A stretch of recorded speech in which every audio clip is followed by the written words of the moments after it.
We're here at the Kingston Public Hospital at the Accidents and Emergency Department here in Kingston. We are happy to be here because this is one of our first renovations, which we did in 2012, where we took 4 or 5 of the bays and we actually went through and renovated them with tiles, cabinets, and ceiling tiles and floor tiles.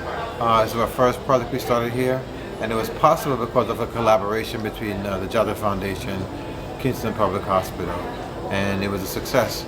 And the Ministry of Health also came on board and renovated the additional rooms within the emergency room. So we're happy that we were able to work collaboratively with Jamaica's public hospital system. Why did the Jada Foundation choose the Kingston Public Hospital as its initial project? Okay.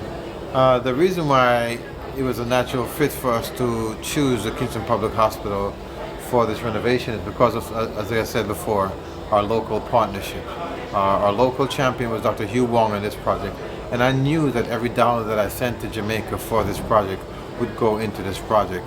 So it was a natural fit. There's a big trust between Dr. Wong and myself, and most of our projects on the island happen because of the trust that we have with the local champion. Dr. Dixon, for those who are not familiar with how an emergency room works, give us an idea of like the trauma comes in, tell us what happens.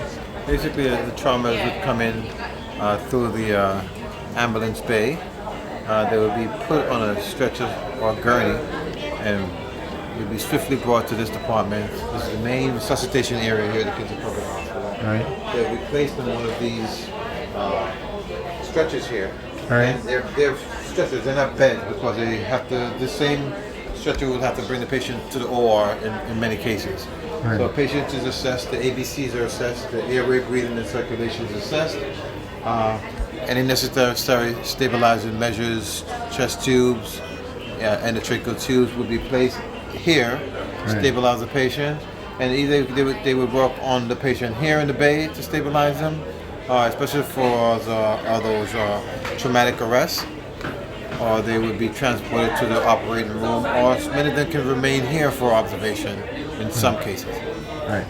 Okay, thanks for sharing that. Sure.